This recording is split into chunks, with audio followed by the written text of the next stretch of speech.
Merci de suivre encore une fois Moutetesi Télévision. Fidèles téléspectateurs, c'est votre émission Entretien. Aujourd'hui, nous allons nous entretenir avec Guy Kibira. Il est le président du Conseil provincial de la jeunesse. Avec lui, nous allons savoir la situation du CPJ actuel, mais aussi nous allons un peu parler de l'actualité de la République démocratique du Congo. Bonjour, Président.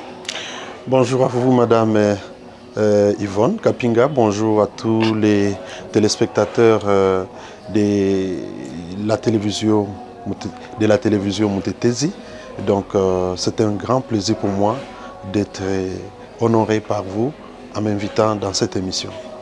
Alors, aujourd'hui, nous vous recevons bien sûr dans cette émission Entretien. Alors, nous voulons d'abord savoir qui est Guy Kibira. Alors, une bonne question, qui est Guy Kibira? Un citoyen lambda, un citoyen congolais, né à Goma en 1982, Okay. En juin précisément, les 12, il faut le dire. Et donc, tous mes parents sont en vie. Mon père, Samuel Dole Kibira, ma mère, Magui Kalizandawabo, qui est boucher de profession, vice-présidente d'ailleurs de l'Abunoki, ici au Nord Kivu. Je suis né dans une famille nombreuse. Je suis l'aîné de ma famille. Je suis marié. J'ai donc un mariage monogamique avec plusieurs enfants. Et j'ai fait mes études à l'école primaire Majengo, dans cette ville de Goma, en commune de Karisimbi. J'ai fait mes études secondaires à l'Institut de Goma, Instigo. J'ai obtenu mon diplôme de licence en fiscalité à l'IEC Goma. En quelle année? Ça, c'est en 2010. Okay. Que j'ai obtenu mon diplôme de licence à l'IEC Goma. Et j'ai suivi d'autres formations au cours de mon cursus sur plusieurs thématiques: les droits humains, la cohabitation pacifique, la résolution des conflits, l'environnement, la santé sexuelle et reproductive en tant que père éducateur. J'ai suivi plusieurs formations également en lutte contre la corruption. Beaucoup, je ne saurais pas tout étaler. Plusieurs formations. Alors, sans pour autant tarder, nous avons déjà une idée sur la vie de Guy Kibira. Alors, vous êtes président du Conseil provincial de la jeunesse. Oui. Alors, est-ce qu'on peut savoir quelle est la situation actuelle du Conseil? La situation actuelle du Conseil provincial de la jeunesse, c'est une situation qui est consécutive à la situation de la province. Parce qu'on ne vous entend plus. Est-ce qu'on peut dire que les conseils provinciaux de la jeunesse est en voie de disparition? Non, non, comment ça? Les conseils, c'est une structure bien définie. Nous sommes une structure de coordination, d'orientation et interlocuteur des jeunes auprès des gouvernants. Et à ce sens, nous sommes en train de jouer notre rôle de cadre de concertation. Nous jouons également notre rôle de coordonnateur des structures des jeunes, en commençant par les entités. Vous savez que nous sommes parmi les rares conseils provinciaux les plus implantés sur le territoire. Nous avons 6 territoires et donc 6 CTJ. Nous avons 3 villes et donc 3 CIJ. Je parle bien des conseils urbains. Goma, Beni, Butembo. Pour les territoires, c'est Walikale, Masisi, Rutshuru, Nyiragongo, Lubero et Beni territoire. Nous allons très bien et partout, les conseils se portent très bien en dépit des difficultés que nous connaissons, les difficultés d'ordre sécuritaire, les difficultés d'ordre social et égard aux guerres en répétition qui ont poussé les jeunes à quitter leur milieu d'origine et se retrouver dans de grandes villes, et notamment Goma, qui est devenue une ville très saturée, surpeuplée par des exodes ruraux dus à la fuite des guerres dans les territoires, des guerres d'incursion. Vous savez, il y a peu, nous avons encore suivi les M23 ressurgir, et que donc cette situation, ce genre de situation ne passe pas inaperçu. Alors, et donc voilà ce qui nous met un peu en difficulté. Oui, mais en général, je peux dire que ça va. On aura le temps de parler de la situation sécuritaire au pays, oui. Vous en tant que citoyen congolais. Alors, parlons des élections. Okay. Au sein du Conseil provincial de la jeunesse.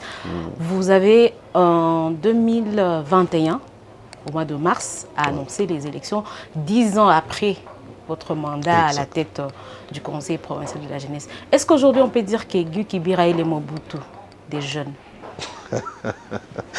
Ah bon, je pense que loin de moi de faire le Mobutu, mais j'estime que vous et moi, et même les téléspectateurs qui nous suivent, sommes tous à Goma.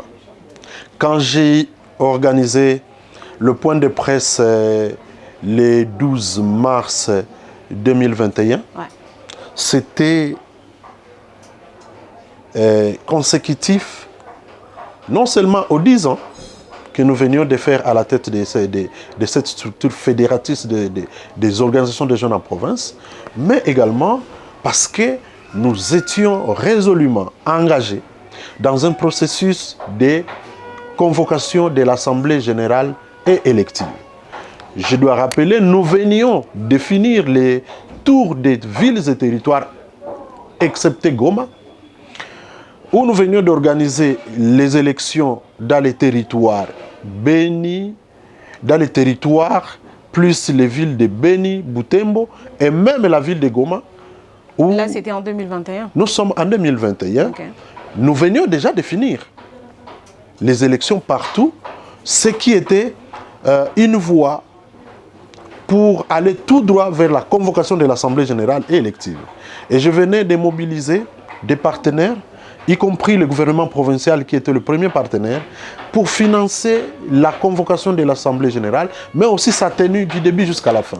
Mais il s'est avéré malheureusement que non seulement nous étions frappés par une nouvelle vague, n'est-ce pas? Covid-19. Covid-19, c'était en 2019. Également, il ne faut pas oublier que le troisième variant est arrivé en 2021. Le troisième variant, je suis précis.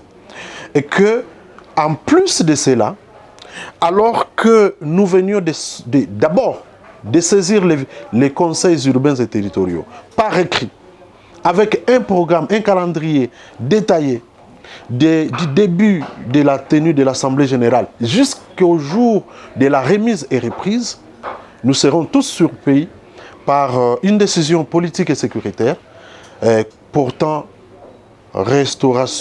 instauration de l'état de siège, madame.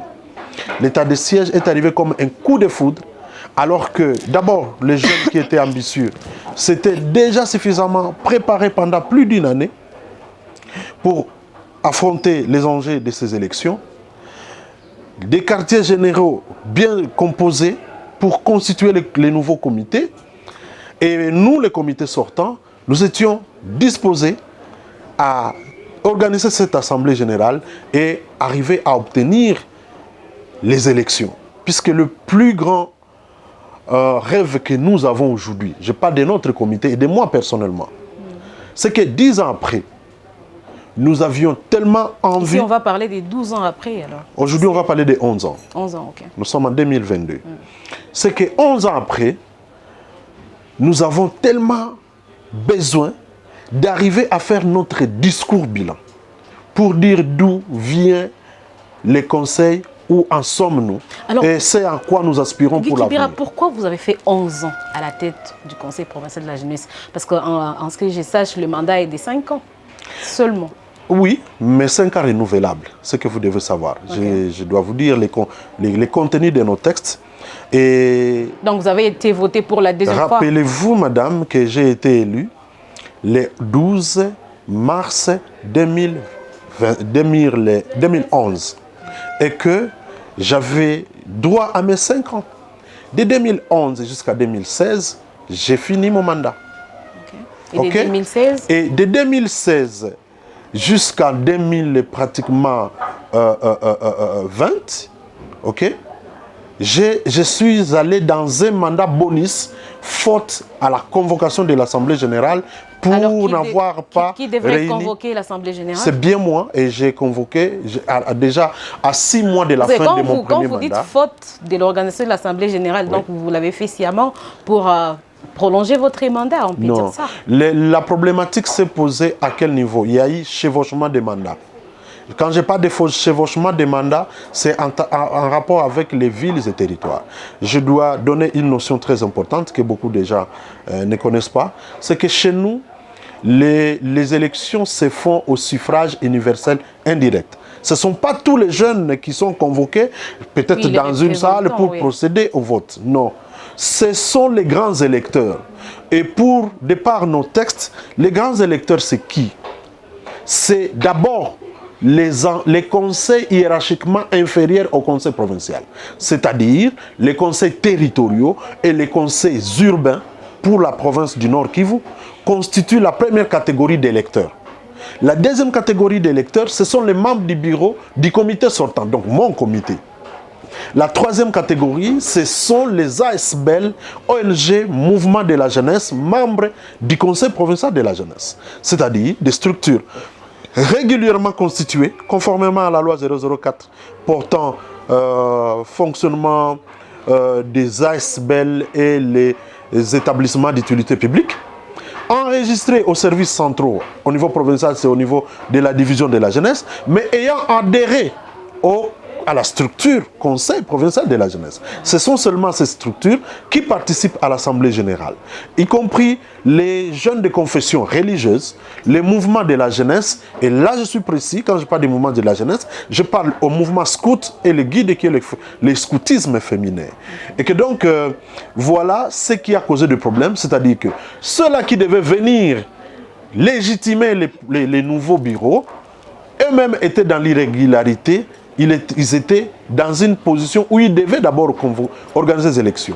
Ni était d'ailleurs l'accompagnement des corps d'aide. En tout cas, on était en difficulté, ces corps d'aide qui s'est associé au gouvernement provincial pour nous aider à faire les tours des villes et territoires afin de renouveler les mandats pour que les jeunes jouissant de la légalité et de la légitimité viennent à leur tour procéder au vote, n'est-ce pas, à l'Assemblée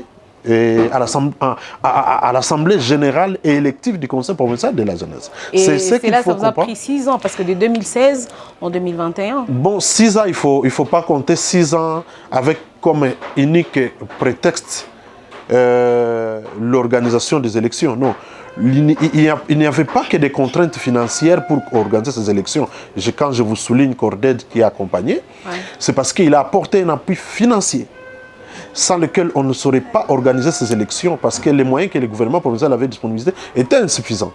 Il n'y a pas que ça, madame, il faut reconnaître. Donc on peut dire que les aspects sécuritaires n'avaient pas de moyens pour organiser l'Assemblée générale. Jusqu'à ce jour, parmi les points... Depuis 2016. Oui.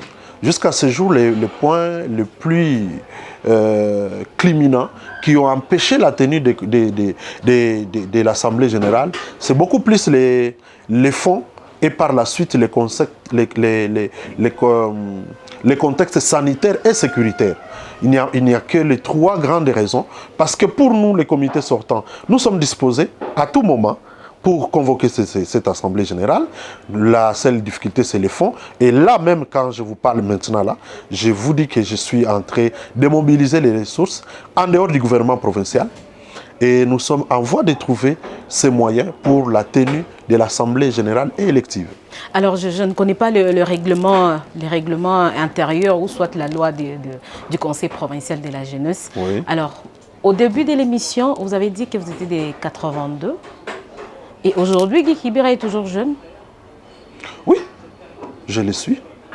Je suis du 12 juin 1982, c'est ça. Et aujourd'hui, je suis jeune. Posez plutôt un autre problème par rapport à la représentation de la jeunesse.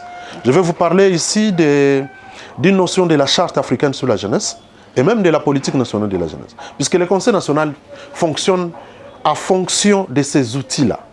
Nous sommes là pour faire la promotion et la défense des droits des ados et jeunes. Okay. Et ces droits sont contenus pour ce qui concerne les adolescents dans les CDI, la Convention sur les droits des enfants. Et pour ce qui concerne la jeunesse, de manière globale, c'est la politique nationale de la jeunesse et la charte africaine sur la jeunesse. Alors, la problématique se pose à quel niveau? Lorsqu'il faut postuler, ok? Lorsqu'il faut postuler, il faut postuler au poste du président et de vice-président du Conseil national ou du provincial de la jeunesse. Il faut avoir maximum 32 ans. 32 ans. 32 ans, pourquoi? Puisque je vais vous dire, par exemple, que nos textes ont changé. Aujourd'hui, notre arrêté a été revu depuis le 14 juillet 2021. On a renouvelé notre arrêté et qui a réduit le mandat, qui n'est plus de 5 ans, mais plutôt de 2 ans, mais également qui limite l'âge, le jour du dépôt de la candidature à 32 ans. Pourquoi 32 ans? Parce que le mandat ayant été réduit à 3 ans, on suppose que quelqu'un qui postule pour être président, à 32 ans, il a la possibilité de travailler pendant 2 ans. Pendant 2 à 3 ans, il est dans les 35 ans, ok, reconnu dans notre politique nationale de la jeunesse et la charte africaine sur la jeunesse au poste du président. Ça, c'est très important. Okay. Puisqu'un membre du bureau ayant dépassé 35 ans, par exemple, il est jeune, mais il peut assumer d'autres responsabilités que la présidence. Par exemple? Parce que la présidence, c'est plus aussi une fonction de représentation qui va au-delà des frontières et qui dans des sommets régionaux, internationaux, ne siège avec voix délibérative, n'est-ce pas, que les jeunes qui sont dans la tranche d'âge reconnue par des institutions du niveau international. Voilà ce qui se passe. Donc le contexte qui est le nôtre est tel que aujourd'hui, on doit faire en sorte que celui qui postule ne dépasse pas les jours du dépôt de sa candidature, les 32 ans. Mais ça ne dépend pas de moi si je suis en dehors des 35 ans, parce que les contextes que je venais de vous évoquer, les contraintes... Les contextes vous obligent de rester à la tête du Conseil provincial de la jeunesse. Les contextes au regard de nos textes, c'est que l'on ne peut être président que par voie élective. Ouais. C'est-à-dire que les comités sortants ne peuvent être... Vous étiez élu en 2011. De 2011 à 2022, vous voyez, il y a plusieurs années. Il y a plusieurs années, et c'est indépendamment de ma volonté, ni des membres de mon comité s'il n'y a pas assemblée générale. Raison pour laquelle je suis en train de vous dire que, même en dehors du gouvernement provincial, nous sommes en train de mobiliser des fonds pour arriver à organiser ces élections, madame. Ok, alors nous allons parler de vos relations avec les jeunes de la province du Nord Kivu. Je vais parler notamment les Johnson Ishara et les autres. Ils sont dans les parlements de jeunes. Alors, nous avons vu à un certain moment, ils faisaient des déclarations contre Guy Kibira. Guy Kibira doit partir, Guy Kibira doit organiser les élections. Et aujourd'hui, ils ne parlent plus. Est-ce qu'on peut dire que, bon, selon les rumeurs, est-ce qu'on peut dire que Guy Kibira a corrompu ces jeunes ou comment? Ou soit vous divisez pour mieux régner, vous divisez les jeunes pour rester. Non, mais comment ça diviser? Je pense que notre émission ici, c'est une émission pédagogique. Ouais. Il faut éviter de personnaliser les débats. Ma communication ici, si j'ai accepté de répondre à l'invitation et j'ai continué à répondre à vos questions, c'est parce que j'ai l'obligation de redevabilité. Les jeunes pour lesquels j'agis méritent de connaître la réalité. Ouais. Et c'est pour eux que nous faisons cette émission, je pense. Oui. Voilà. Voilà l'essence de cette émission et il faut leur dire la vérité. Alors je dis qu'il ne faut pas personnaliser les débats parce que, je vous informe que les membres du Conseil ne sont pas des individus. Loin de là. Les membres du conseil sont des entités et des ASBL. Okay. Mais tout en sachant que ça doit être des ASBL qui encadrent les jeunes. Voilà pourquoi je vous ai parlé des villes et territoires. Mais le Parlement de jeunes est parmi les membres du Conseil. Vous ne m'avez pas parlé du Parlement des jeunes, vous avez parlé d'un individu. Du Parlement de jeunes qui alors, était si on parle du Parlement par Johnson. Pardon. Oui, si on parle, je pense que d'ailleurs aujourd'hui, ce n'est pas Johnson qui dirige le Parlement, c'est plutôt maître Kambale. Un certain Kambale. Oui, il a été déchu il y a quelques jours d'ailleurs. Non, il est maintenu. Il est toujours on va arriver. Mais alors, pour parler de mes relations, alors il faut parler des relations du conseil envers les jeunes ou de Guy Kibira envers les jeunes. De Guy Kibira envers les jeunes, parce que c'est le nom de Guy Kibira qui était sur les sur la toile. Oui, oui. Alors, je pense que ce que les gens doivent savoir, c'est que Guy Kibira et le conseil provincial de la jeunesse qu'il dirige sont en harmonie avec les jeunes. Vous n'avez qu'à voir la relation du conseil et de Guy Kibira avec les villes et territoires qui sont les membres du conseil, les membres effectifs. Vous n'avez qu'à voir la relation de Guy Kibira et le conseil provincial de la jeunesse avec les membres de son bureau et vous constatez la relation qu'il y a entre les conseils provinciaux sous mon leadership envers les ASBEL.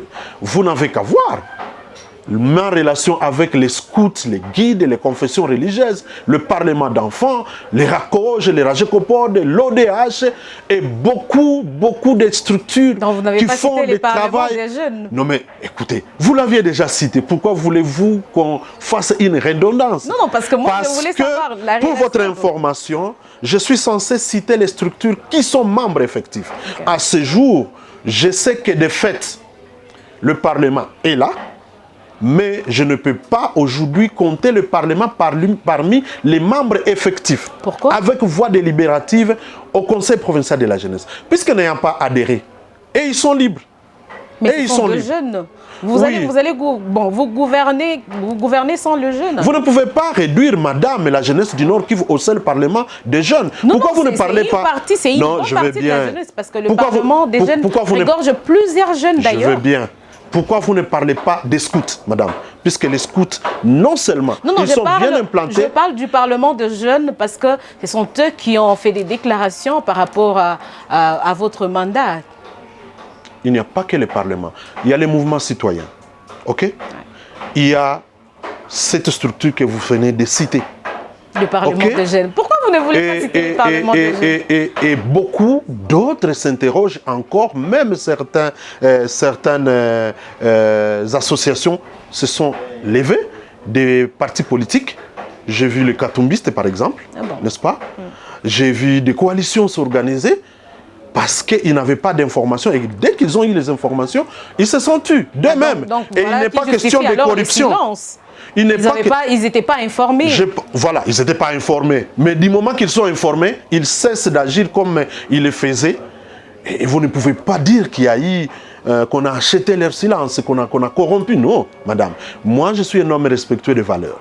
Et je vous ai dit que au cours de mon cursus, j'ai été formé pour lutter contre la corruption, puisque ce sont des antivaleurs. C'est rangé parmi les antivaleurs pour lesquels je lutte contre. Et que donc, je ne peux pas, moi, aujourd'hui, m'hasarder à me servir ni de la corruption, ni d'autres formes de corruption peut-être morale pour taire les points de vue des jeunes. Puisque les jeunes, ils sont dynamiques, et ils ont les sangs chauds, même si vous les taisez pendant 2, 3 jours, 1 mois, 6 mois, ils finissent par se relever. Et gare à ceux qui cherchent à taire les jeunes, parce que quand ils décident de se relever comme ça, ils risquent d'être beaucoup plus dangereux. Voilà pourquoi moi je n'ai pas intérêt à cela. Et je ne voudrais pas, vraiment, ça, comme je vous ai dit, je sais que ça c'est une émission pédagogique. Alors, je ne voudrais pas qu'on réduise la jeunesse du Nord Kivu à une seule structure, par exemple le Parlement d'enfants ou de jeunes, ou alors les RACOJ, puisque ce sont là les membres que nous reconnaissons et qui vont devoir participer à l'Assemblée générale élective. Mais vous reconnaissez aussi le Parlement des jeunes? Je reconnais beaucoup. Je vais vous dire. Pourquoi vous insistez avec le Parlement des jeunes? Madame, je vous informe. D'accord. Je vous informe. Okay. Et surtout pour ceux qui suivent l'émission. Parlons un peu des mouvements citoyens. OK? Puisqu'il faut éviter de créer de l'amalgame. Les jours où il y aura Assemblée générale et qu'on vous dit, quand on constitue les corps électoraux, une notion très importante. Oui. Le corps électoral est constitué des gens, des membres effectifs avec voix délibérative. Ce sont eux qui entrent. Les autres peuvent entrer avec les statuts d'observateurs. Alors, il faut faire attention. Il n'y a pas que le Parlement qui a haussé les tons, il y a également les mouvements citoyens.